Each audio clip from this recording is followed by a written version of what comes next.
Of course. Here is your video script, paraphrased to change its essence, tone, and perspective while maintaining the core topic of respect and boundaries. New script, a framework for self-respect in faith. What does it truly mean to live with dignity within a spiritual community? Often, we encounter a tension between the call for patience and the need for personal integrity. This isn't about rejecting teachings of kindness, but about defining where forbearance ends and self-compassion begins. There is a foundational principle at play: your inherent worth is not negotiable. It exists independently of anyone's recognition or treatment of you. Spiritual maturity involves recognizing that accepting consistent disrespect can become a distortion of humility, quietly eroding the very self that is meant to engage in worship and service. Consider this: healthy spirituality nurtures the heart, it does not mandate its breaking.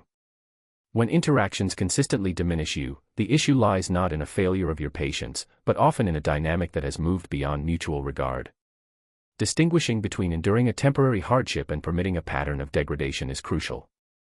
This leads to the concept of boundaries, not as barriers of hostility, but as definitions of clarity. They are the lines we draw around our spiritual and emotional well-being to preserve our capacity for genuine connection and service. To set a boundary is to communicate: this behavior hinders my ability to remain present and engaged in a healthy way.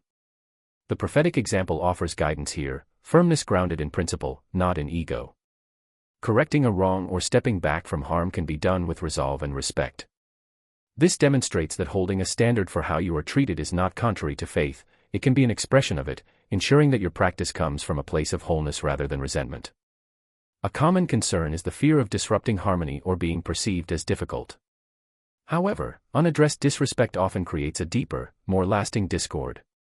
Clear, calm communication of limits can, over time, establish a healthier foundation for interaction. It allows relationships to exist without the silent burden of unspoken injury. Ultimately, this understanding fosters a different kind of strength, one of composed self-possession. You may find you no longer engage in exhausting debates for validation. Your energy shifts from seeking external approval to maintaining internal integrity. This calm firmness is powerful, it stems from trust in a principle larger than the immediate conflict. Protecting your inner peace is therefore not a selfish act, but a stewardly one. It is the maintenance of the heart space necessary for reflection, prayer, and meaningful action. A spirit constantly under siege struggles to maintain the focus and sincerity that spiritual practice requires. In conclusion, walking the path with dignity means integrating kindness with self-respect, patience with wisdom, and community with personal integrity. It is the balance of a heart that is soft enough to feel compassion yet resilient enough to uphold its sacred worth. When you honor the integrity of your own spirit, you align with a foundation of respect that can sustain both personal faith and healthy community.